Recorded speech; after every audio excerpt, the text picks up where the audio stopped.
Seigneur soit avec vous. Et avec votre esprit. Évangile de Jésus-Christ selon saint Luc. Gloire à toi, Seigneur.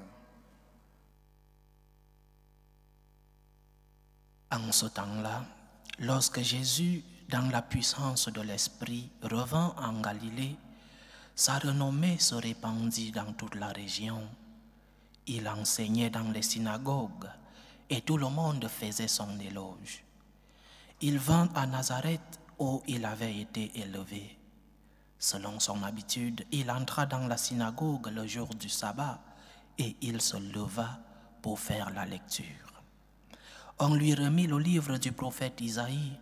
Il ouvrit le livre et trouva le passage où il est écrit « L'Esprit du Seigneur est sur moi, parce que le Seigneur m'a consacré par l'onction. Il m'a envoyé porter la bonne nouvelle aux pauvres, annoncer aux captifs leur libération et aux aveugles qu'ils retrouveront la vue, remettre en liberté les opprimés, annoncer une année favorable accordée par le Seigneur. » Jésus referma le livre, le rendit aux servants et s'assit. Tous dans la synagogue avaient les yeux fixés sur lui. Alors il se mit à leur dire « Aujourd'hui s'accomplit ce passage de l'Écriture que vous venez d'entendre. » Tous lui rendaient témoignage et s'étonnaient des paroles de grâce qui sortaient de sa bouche. Acclamons la parole de Dieu. Louange à toi, Seigneur Jésus. Au temps de notre Seigneur, le peuple attendait avec impatience l'arrivée du Messie. Yahvé avait promis à son peuple de leur envoyer un Messie. Et le peuple qui voyait des signes de l'arrivée de ce Messie l'attendait avec impatience. Et c'est pourquoi il est difficile de comprendre le fait que malgré ce que dit l'Évangile, tous lui rendaient témoignage et on lui faisait des éloges. Il est donc difficile de comprendre pourquoi, malgré tous ces éloges, malgré tous ces témoignages, pourquoi cependant n'ont-ils pas ouvert leur cœur au Messie? Pourquoi n'ont-ils pas été capables de voir en Jésus le Sauveur du monde, l'envoyé par Dieu le Père? Nous avons écouté comment Jésus lui-même, sans langue de bois, dit « Aujourd'hui s'accomplit ce passage de l'Écriture que vous venez d'entendre. » Jésus fait donc comprendre clairement qu'il est le Messie. Mais pourquoi, malgré cette allégresse, ces témoignages, ces éloges,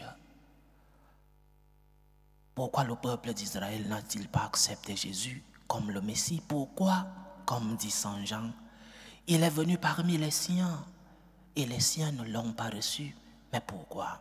Il y a deux grandes raisons. La première,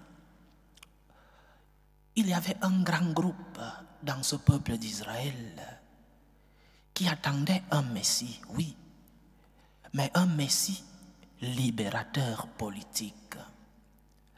Le peuple d'Israël, envahi par le grand empire romain, esclavagisé politiquement, culturellement, mais aussi d'une certaine mesure religieusement, ce peuple attendait un Messie libérateur politique.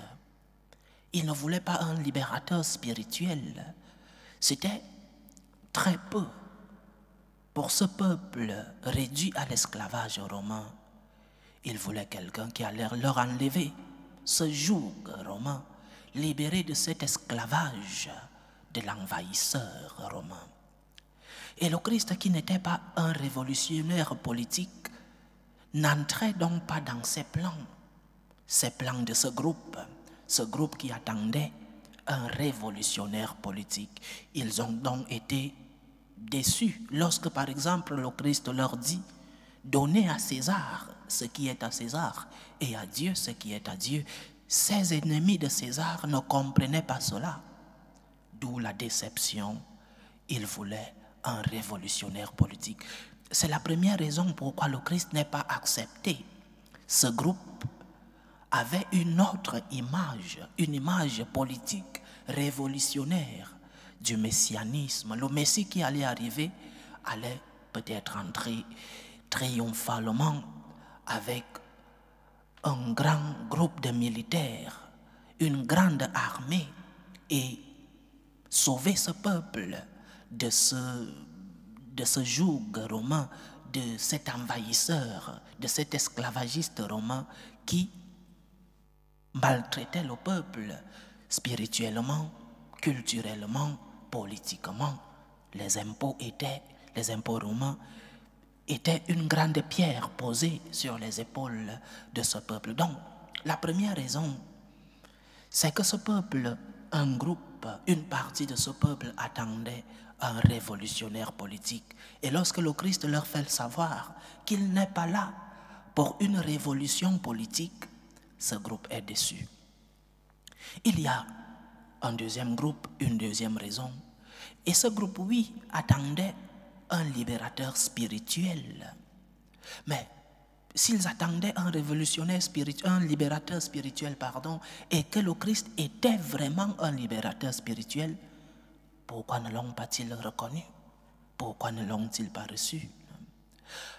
Parce que le révolutionnaire, le libérateur spirituel qu'ils attendaient, était un libérateur fait à leur image et ressemblance.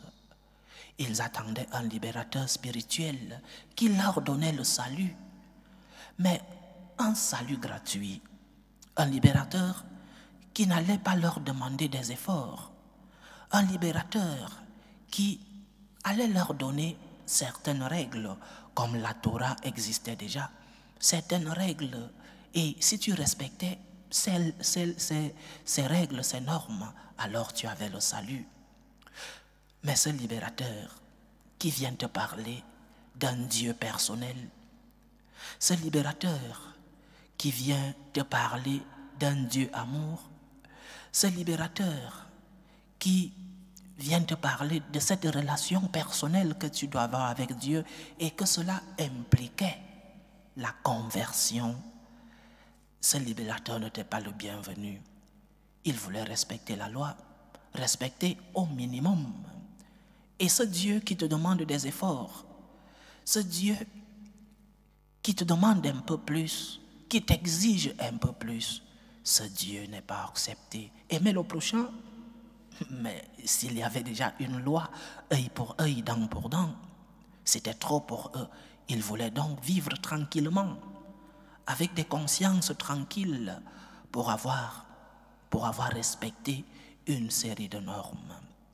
Un Dieu amour, un Dieu personnel, un Dieu qui implique toute ta personne et un changement radical dans ta vie, c'était un Dieu désagréable, un Dieu inconfortable pour eux.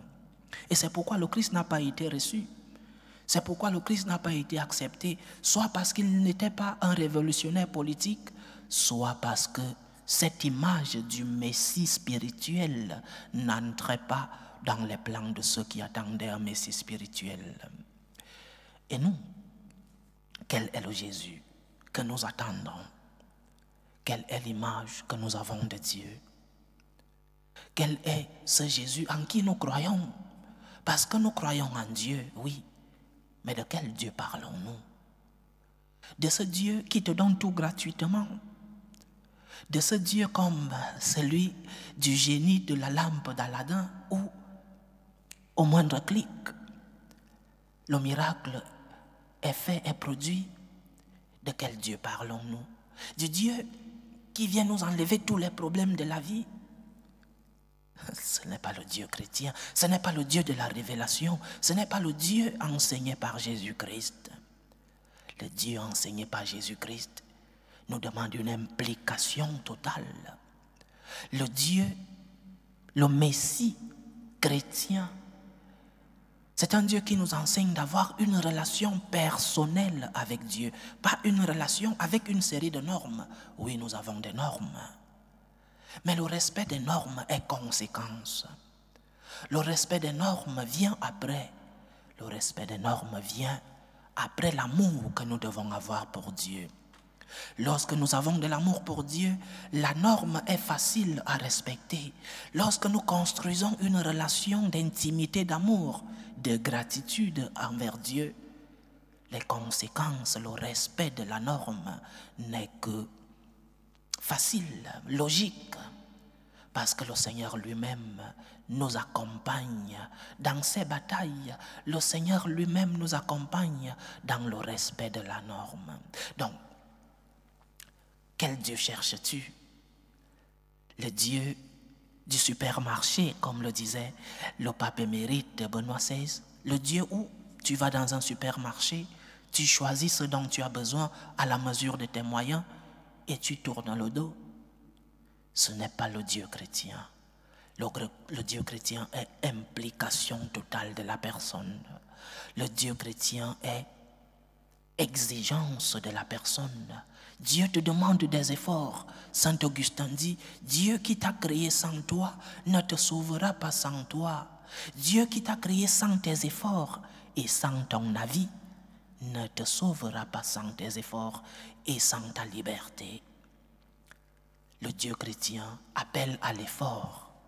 Et le Dieu chrétien appelle à l'acceptation du mystère. Parce que ceux-là qui attendaient un Messie révolutionnaire n'ont pas compris, révolutionnaire politique, n'ont pas compris pourquoi le Seigneur passe par un chemin spirituel pour sauver son peuple.